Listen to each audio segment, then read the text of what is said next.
Chào mừng quý vị và các bạn đã trở lại với kênh Nước Pháp có gì hay cùng Toản Toản.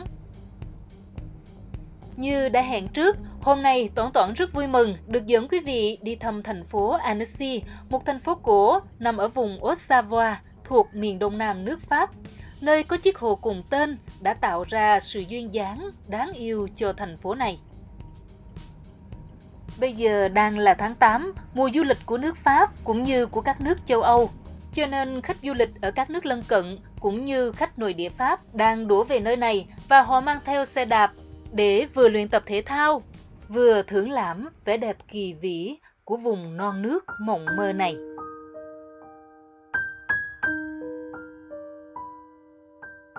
Annecy, viên ngọc của dãy Alpes.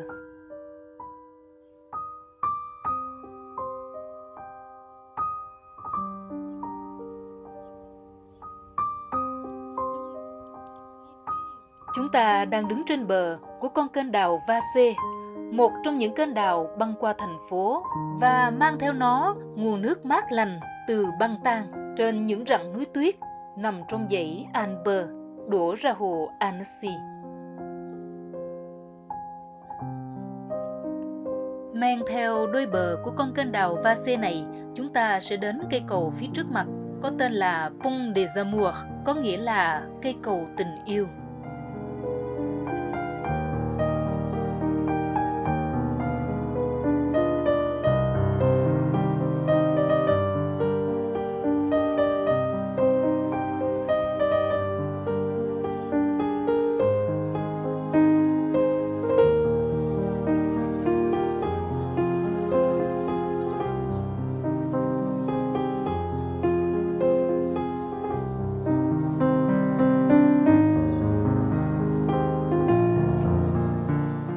Người ta tin rằng khi những đôi lứa yêu nhau cùng nắm tay rảo bước trên cây cầu này và trao nhau nụ hôn nồng thắm thì tơ duyên của họ sẽ được vững bền theo năm tháng.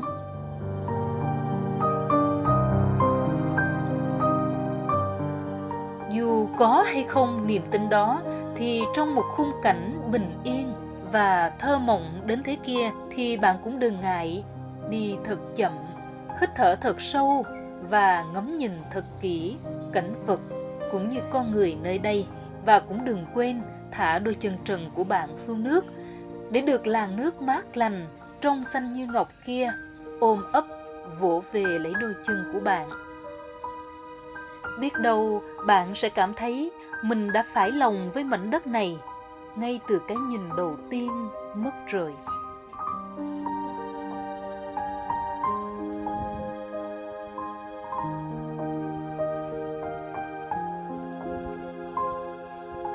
Đây là góc nhìn từ trên cầu tình yêu, nơi kênh đào Vasse đổ ra hồ lớn.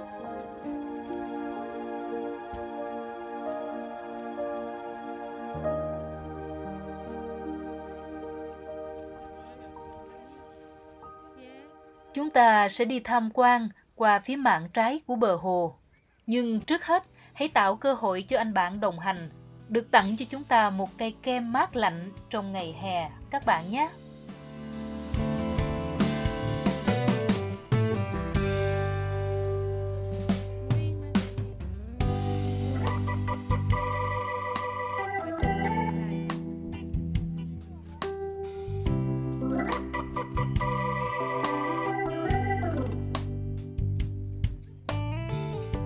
Cũng như tại kênh đào Vasse, xung quanh bờ hồ có rất nhiều ghe thuyền neo đậu.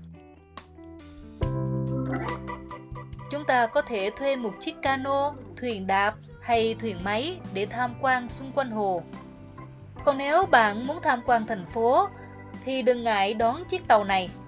Chỉ với khoảng 7 euro thôi là bạn đã có thể tham quan một vòng quanh bờ hồ và những địa điểm quan trọng trong thành phố.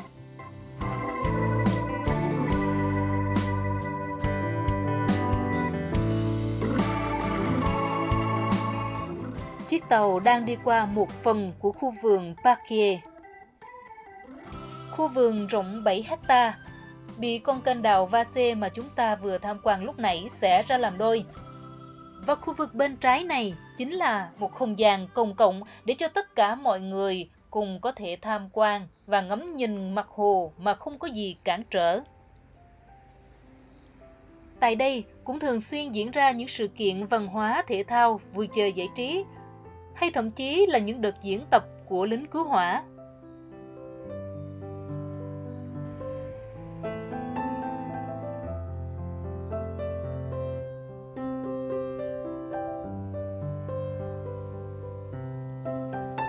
Còn bây giờ thì chúng ta sẽ tham quan bên phía mạn phải của cây cầu tình yêu. Theo thiện ý của cá nhân mình thì đây chính là nơi có góc nhìn đẹp nhất, quyến rũ nhất, duyên dáng nhất và cũng là nơi chứa đựng nhiều bất ngờ nhất của phía bờ đông hồ Annecy này.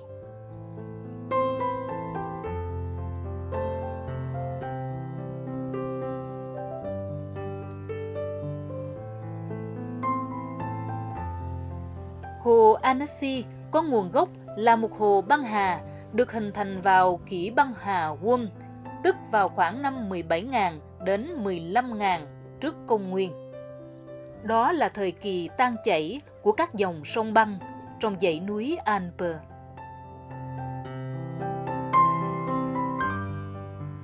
Như vậy, cho đến hiện nay, hồ Annecy có tuổi đời vào khoảng 19.000 năm. Hồ Annecy ngày nay như một viên ngọc xanh lung linh nằm duyên dáng bên bờ thành phố cổ cùng tên.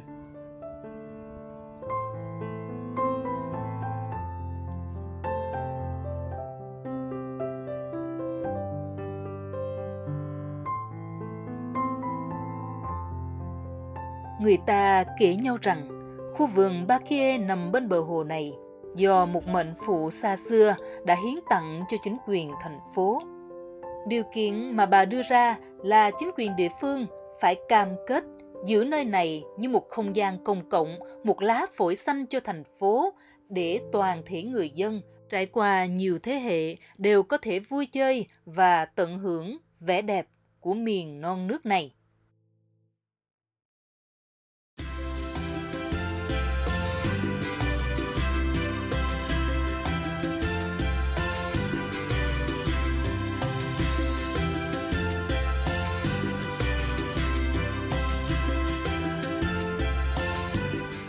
Thông tin về nguồn gốc của khu vườn cần được kiểm chứng. Song, có một thực tế là trải qua nhiều thế hệ, khu vườn Bakie vẫn được giữ vẹn nguyên cho công chúng mà không có bất cứ một công trình xây dựng nào được phép đặt trên mảnh đất đắc địa này.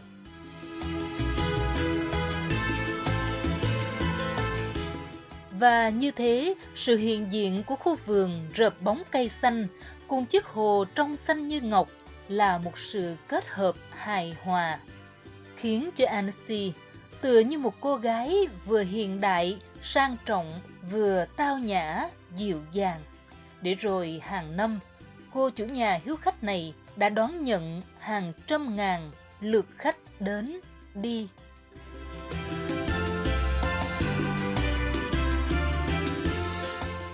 Hai tuyến đường quanh co men theo bờ hồ cũng chính là tuyến đường đi xe đạp xanh mát dành cho khách du lịch yêu thích bộ môn thể thao này.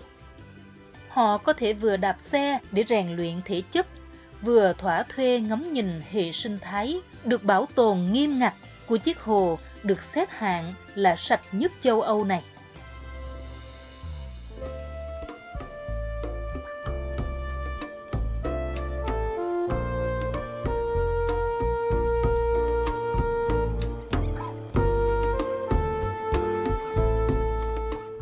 Còn nếu như bạn là người có sở thích lên đên trên sóng nước, khám phá mặt hồ, thì bạn hoàn toàn có thể dễ dàng tìm thấy rất nhiều công ty cho thuê thuyền đạp, thuyền máy, cano, neo đậu khắp nơi ở ven hồ.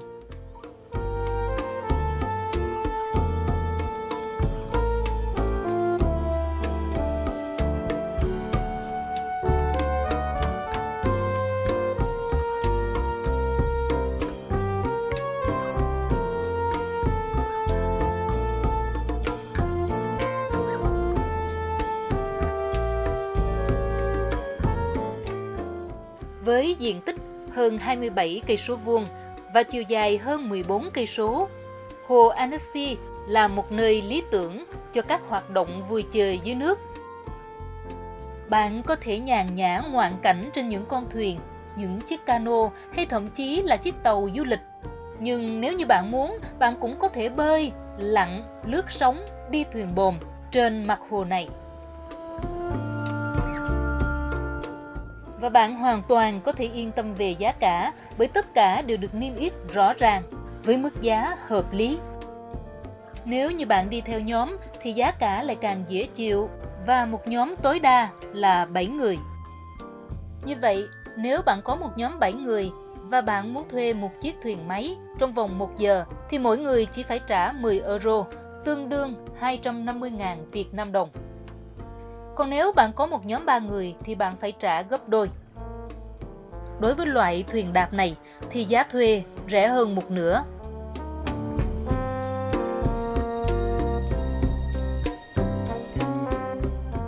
Đây là đảo Thiên Nga, một hòn đảo nhân tạo nhằm tăng thêm vẻ đẹp của hồ.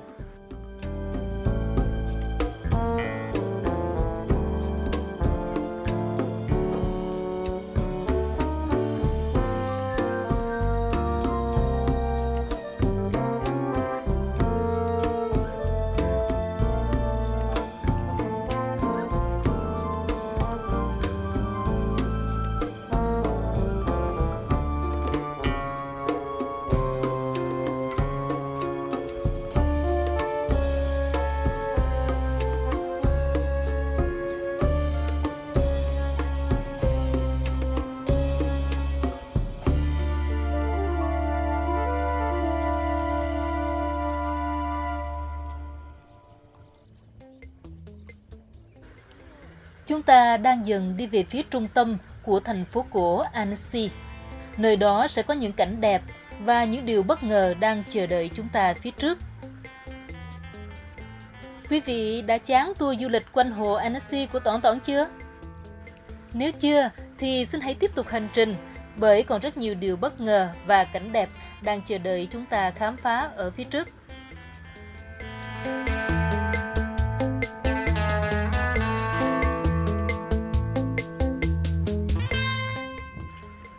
Những chóp nhọn sừng sững vươn lên trời mà quý vị thấy ở trước mặt chúng ta chính là phần mái của lâu đài Annecy mà chúng ta sẽ khám phá sau đây. Đây là những chiếc tàu du lịch có hướng dẫn viên bằng 2 thứ tiếng Anh và Pháp đang đợi đủ khách để bắt đầu hành trình vòng quanh hồ của nó.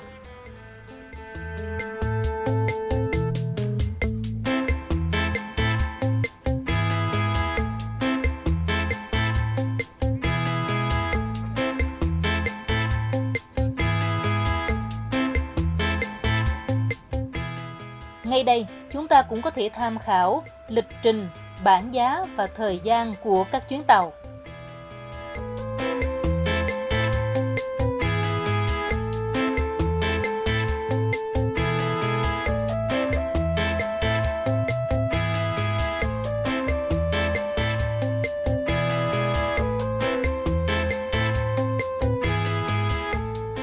Phía bên kia cây cầu chính là thị trấn cổ mà chúng ta sẽ tới tham quan.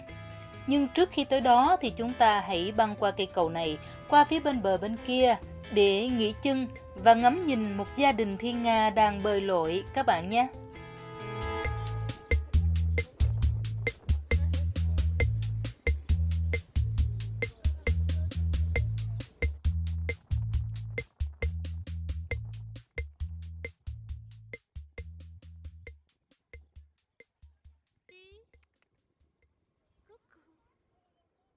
Các loài động vật biết bay ở đây được bảo tồn nên chúng rất tự nhiên và thoải mái, gần gũi con người.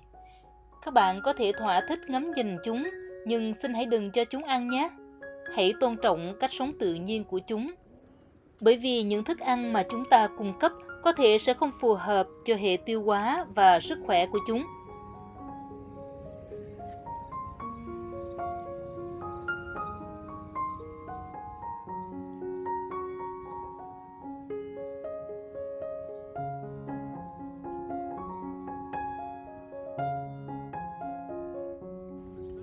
Các bạn thấy bạn gà nước này lặn có giỏi không? Chỉ cần nhìn hai cái chân của bạn đạp nước là quý vị đã hoàn toàn có thể hình dung ra tướng đi của cô hướng dẫn viên du lịch đang dẫn tour đây. Đó là ý kiến của bạn Lolo.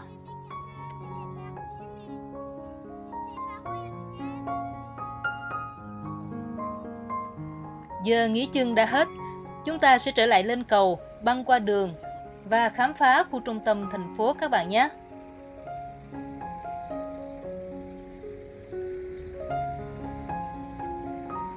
Đây là con kênh Tiu, dòng chảy tự nhiên duy nhất, có vai trò như một đập xả tràn, dẫn nguồn nước từ hồ Annecy ra đích đến cuối cùng là con sông Rhône trứ danh của Pháp. Vào mùa hè ở Pháp, trên các thành cầu hoặc những con đường ven sông, ven suối, người ta thường phủ đầy các loại hoa với đủ sắc màu.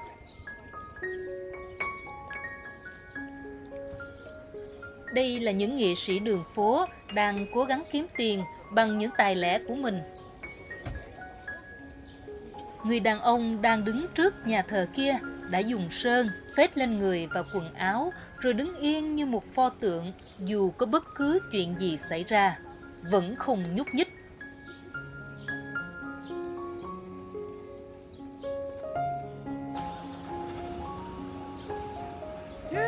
Nhưng lần này thì pho tượng đã nhúc nhích bởi tiếng ồn của một xe tải đang nổ máy ở gần đó.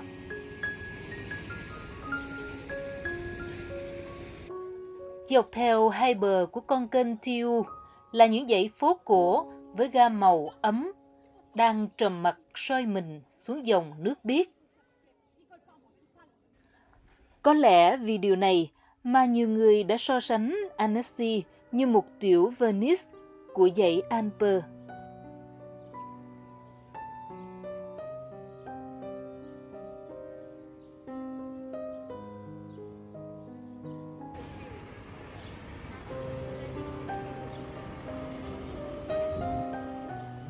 Và tòa kiến trúc độc đáo nằm ở giữa dòng kênh này vốn là một cung điện có tên Palais de Lille, nghĩa là cung điện của dòng họ Il, gồm những bá tước, công tước xứ Geneva xưa, những người cai quản vùng đất này.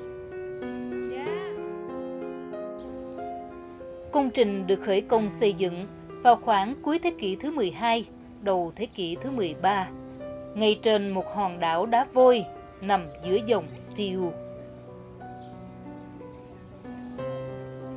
Phần được xây dựng lâu đời nhất chính là ngọn tháp hình tròn. Và khi hoàn thành, toàn bộ cung điện được xây dựng bằng đá này mang dáng dấp của một con thuyền rẽ sóng ra khơi.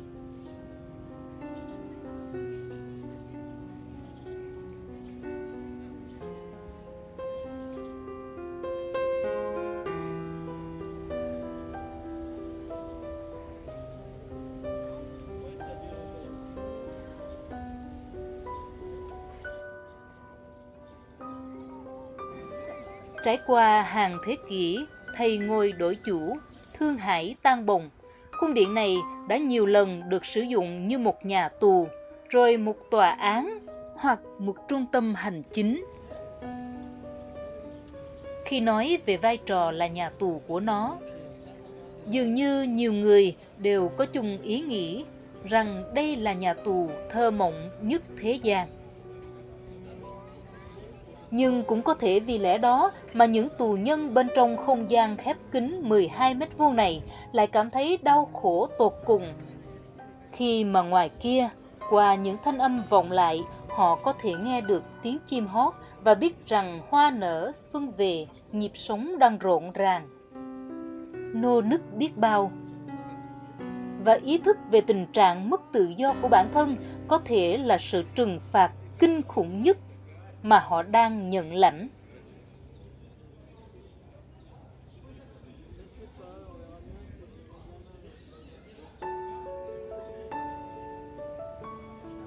Vào năm 1900, tòa kiến trúc này được xếp hạng là di tích lịch sử quốc gia của Pháp và trải qua nhiều đợt trùng tu lớn nhỏ khác nhau. Tuy vậy, công trình vẫn giữ được nét kiến trúc trung cổ nguyên thủy của nó.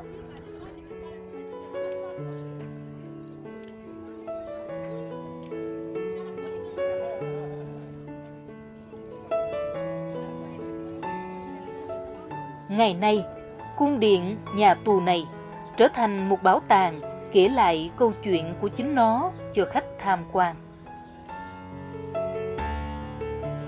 Nằm trong một cụm di sản kiến trúc với Palais de Lille là lâu đài Annecy. Đây là cây cầu nối liền trung tâm thành phố cổ với tòa lâu đài, mà chúng ta đang thấy phần mái của nó ngay trước mặt.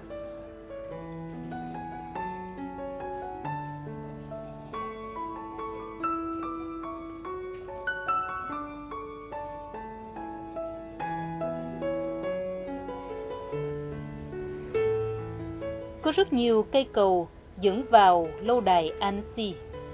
Bạn có thể chọn cho mình bất cứ một cây cầu nào tùy thích.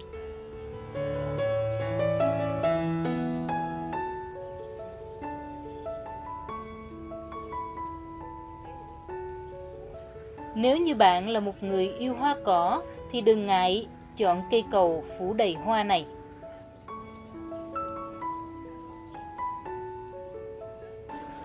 Đi qua con hẻm nhỏ lát đá nằm giữa hai bức tường này, chúng ta sẽ bắt gặp lâu đài Annecy.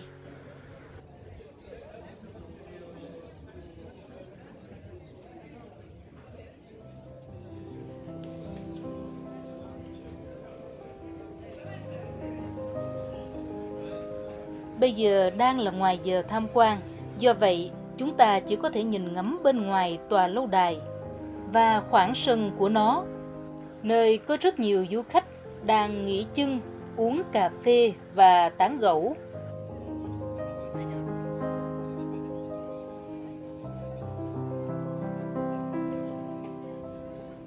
Bây giờ chúng ta sẽ đi ngược lại cây cầu này, băng qua con hẻm có mái vòm bên dưới tòa nhà kia để ra khám phá khu phố cổ.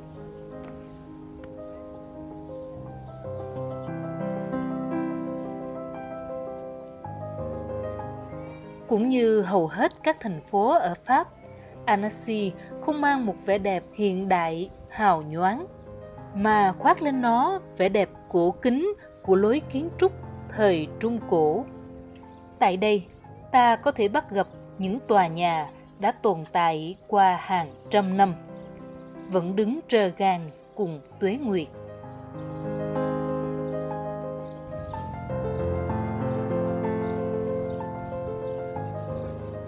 Theo dòng chảy của lịch sử, Annecy đã từng thuộc về công quốc Geneva vào thế kỷ thứ 12, rồi sau đó thuộc về công quốc Savoie vào thế kỷ thứ 14.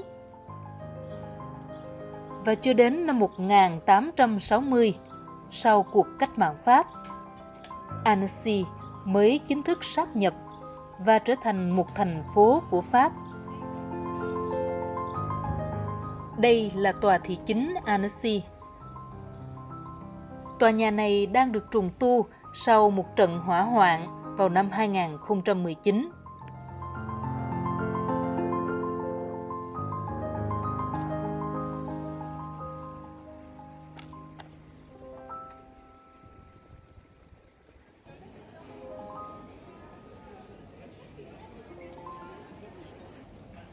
Khu trung tâm của thị trấn gồm những khu phố cổ có tuổi đời hàng trăm năm, nằm ngay ngắn bên nhau dọc những con phố nhỏ được lát đá. Ở đây, bạn có thể thả những bước nhàn du, ngắm phố xá đang rộn rịp người qua lại. Hoặc bạn cũng có thể dừng chân ở bất cứ quán cà phê nào và chậm rãi ngắm nhìn dòng người trước mặt.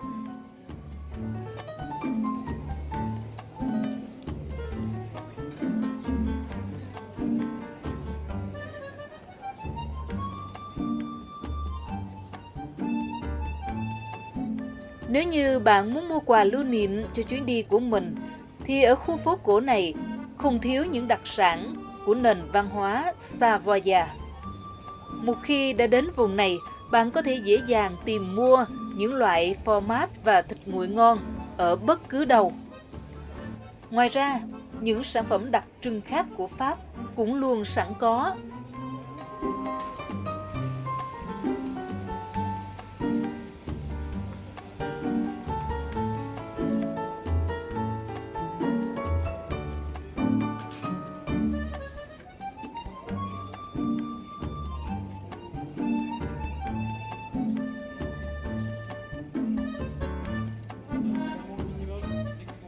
Bây giờ chúng ta sẽ ghé qua một số cửa hàng để xem những sản phẩm đặc trưng của Pháp các bạn nhé.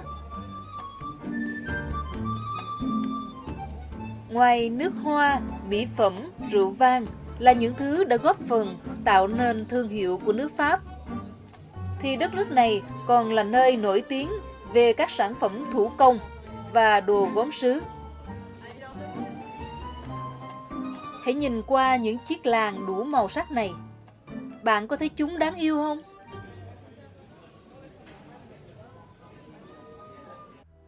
Những phụ nữ truyền thống Pháp thường tậu lấy một chiếc, rồi mang đi mua sắm ở chợ làng, hoặc đựng những đồ lặt vặt tùy thích. Thậm chí, họ cũng có thể dùng để đựng củi cho chiếc lò sưởi ấm mùa đông. Những chiếc có kích cỡ vừa phải như thế này có giá vào khoảng 40 euro, tức khoảng 1 triệu đồng mỗi chiếc. Như các bạn thấy đấy, những dãy phố ở Pháp thường mang dáng vẻ cổ kính và nhuốm màu thời gian của hàng trăm năm tuổi. Nhưng nếu bạn không phải là người có thu nhập cao và ổn định, thì bạn rất khó có cơ hội để mua được những căn hộ này.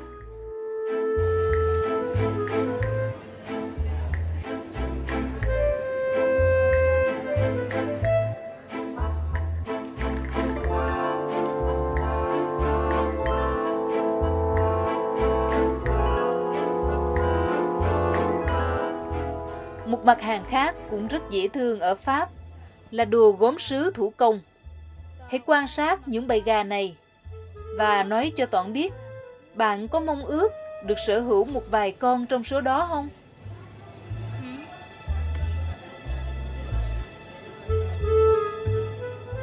Ngoài những vật trang trí, bạn cũng có thể tìm mua những mặt hàng gia dụng được chế tác rất công phu và trang trí cực kỳ tinh xảo.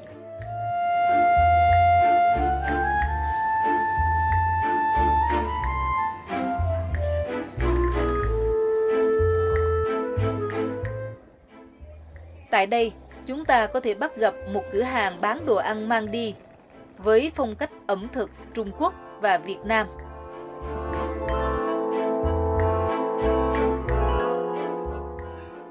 Bên trong, bạn cũng có thể tìm mua các loại thực phẩm châu Á.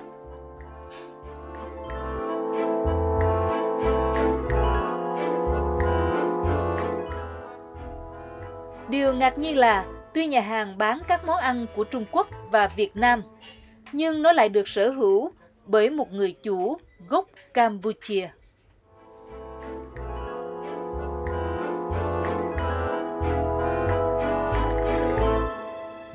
Bà chủ cửa hàng cho biết bà sang lại quán này từ một người Việt Nam.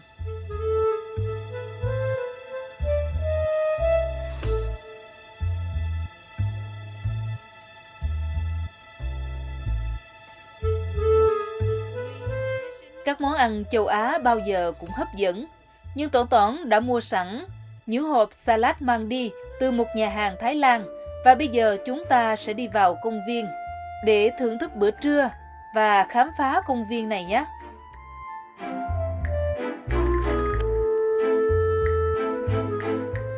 Ở Annecy không thiếu những trung tâm mua sắm và nhà hàng, khách sạn.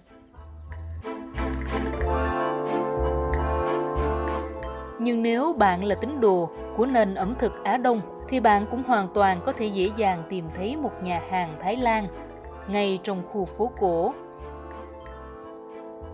Hãy chọn lấy món ăn yêu thích của mình và tìm một góc nhỏ yên bình trong công viên Parquier để ngồi thưởng thức bữa ăn của bạn giữa thiên nhiên rộng mở.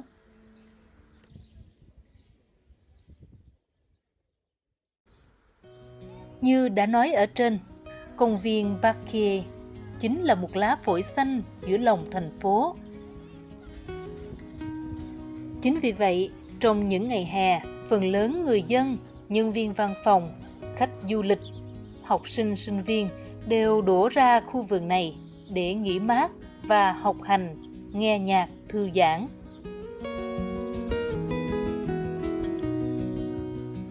Đây cũng là địa điểm lý tưởng để các trung tâm vui chơi giải trí, các trường học tổ chức dã ngoại cho học sinh của mình.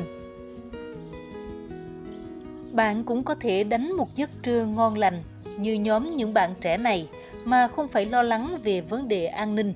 Bởi ở những thành phố tỉnh lẻ như Annecy, cuộc sống khá an và lành.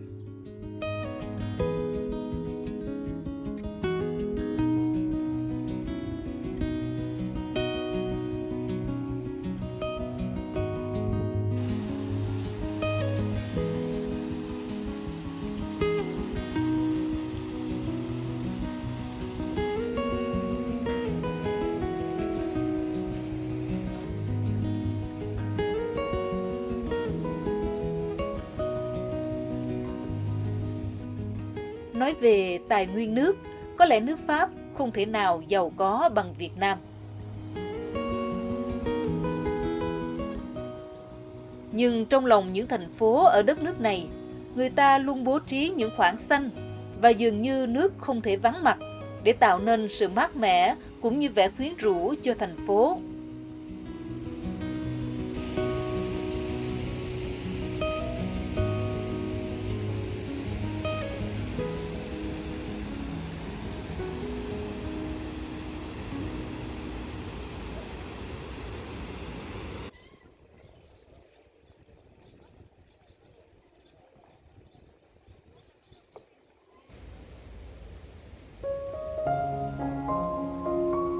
Mùa hè ở Pháp cũng nắng nóng không kém gì ở Việt Nam.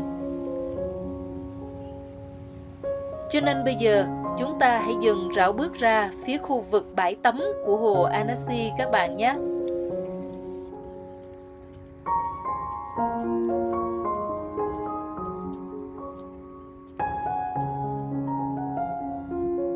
Đây là bến đỗ dành cho tàu thuyền tư nhân. Như các bạn thấy, mỗi chiếc tàu đậu trên một khoảnh đất vạch sơn trắng, y như là bãi đậu dành cho xe hơi vậy. Người ta cũng có thể neo tàu ở những chiếc cầu tàu như thế này. Và đây là chiếc tàu của lực lượng cứu hộ cứu nạn trên mặt hồ. Sau những giờ lặn như một thú vui, những người đàn ông này sắp xếp hành lý để trở về.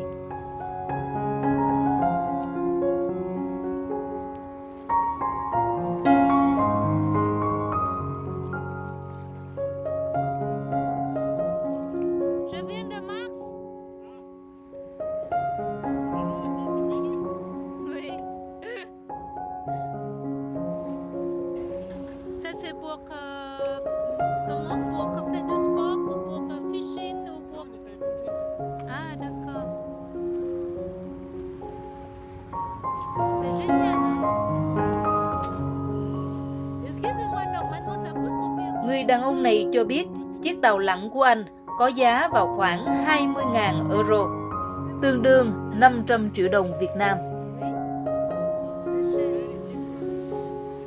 Trông nó có vẻ khá đơn sơ so với những thuyền bồn đang neo đậu quanh đó.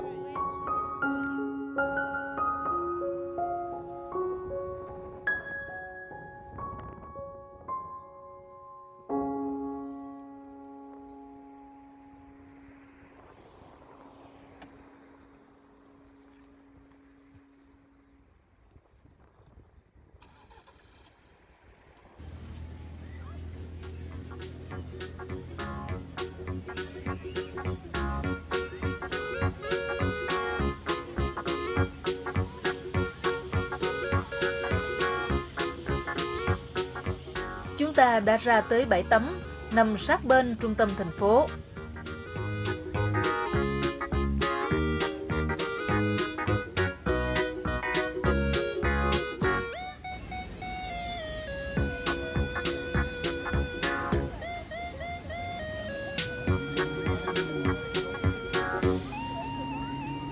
Bây giờ là 8 giờ rưỡi tối, hoàng hôn đang phủ xuống mặt hồ và nhiều người đã bắt đầu ra về. Tuy nhiên, lớp người mới cũng đang kéo đến.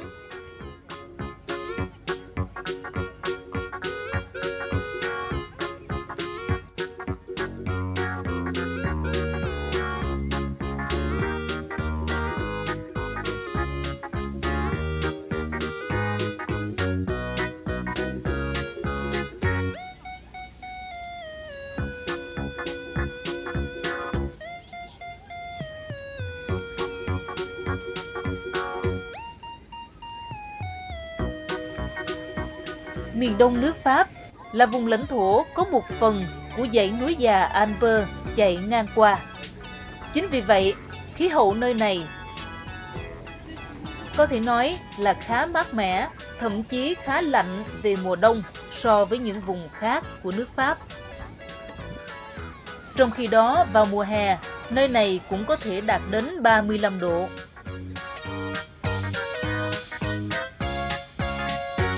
Do vậy, để tránh nóng, mùa hè là mùa mà người Pháp và dân du lịch ở khắp nơi đổ xô ra các bãi biển, bờ hồ để tắm mát và trốn cái nóng mà đối với họ là tương đối khó chịu.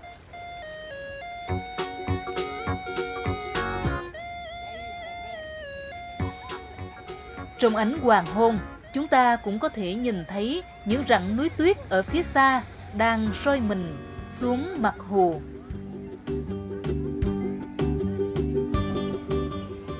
Như tất cả những bãi tắm công cộng khác, bãi tắm Annecy cũng được trang bị một văn phòng cứu hộ, trụ tắm nước sạch và người canh gác để trông chừng sự an toàn cho những người đang vui chơi dưới hồ.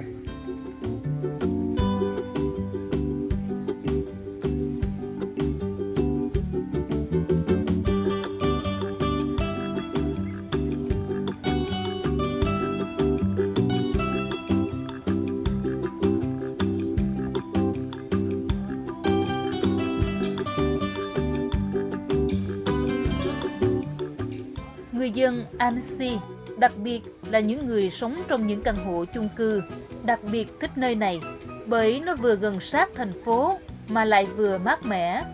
Kể cả khi không có nhu cầu bơi lội, họ cũng có thể ra đây để picnic, ăn tối và ngắm cảnh hoàng hôn trên mặt hồ.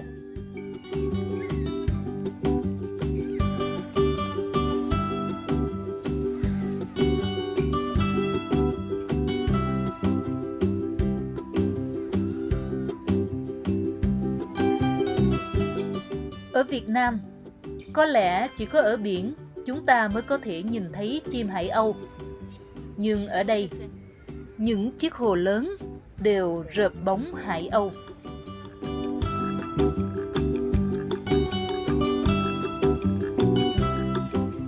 Có một điều mà Toản Toản rất thích ở Pháp, đó là thiên nhiên được tôn trọng, động vật hoang dã có thể chia sẻ chung một không gian sống với con người.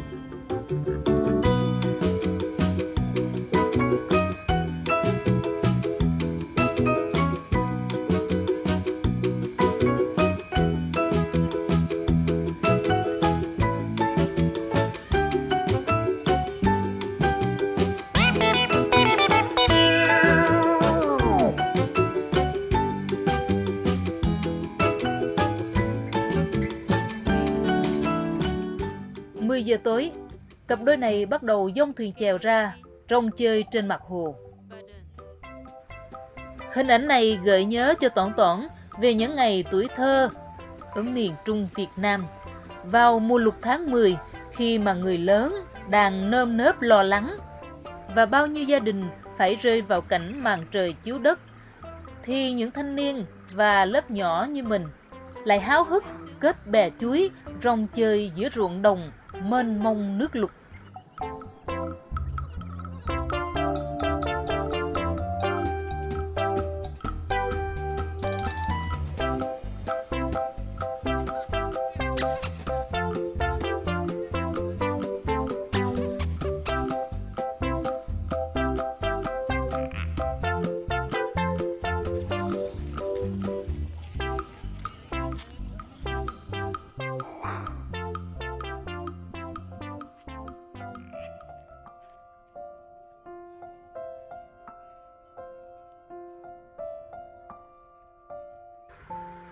10 giờ đêm mùa hè. Phố đã lên đèn từ lâu, nhưng trời hãy còn chưa tối hẳn. Sau một ngày rong chơi, khám phá Annecy, rất nhiều du khách đã tập trung ở bãi cỏ trước khách sạn này để hóng mát. Đây là một nhà hàng, khách sạn 5 sao, có nguồn gốc từ một sòng bài casino.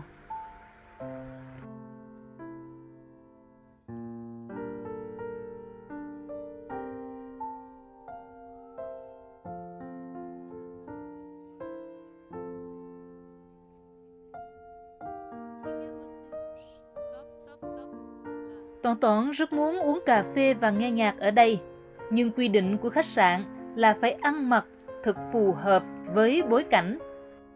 Thành ra với trang phục đi bãi tắm của mình, Toán hiểu rằng mình nên tìm một không gian khác, phù hợp hơn.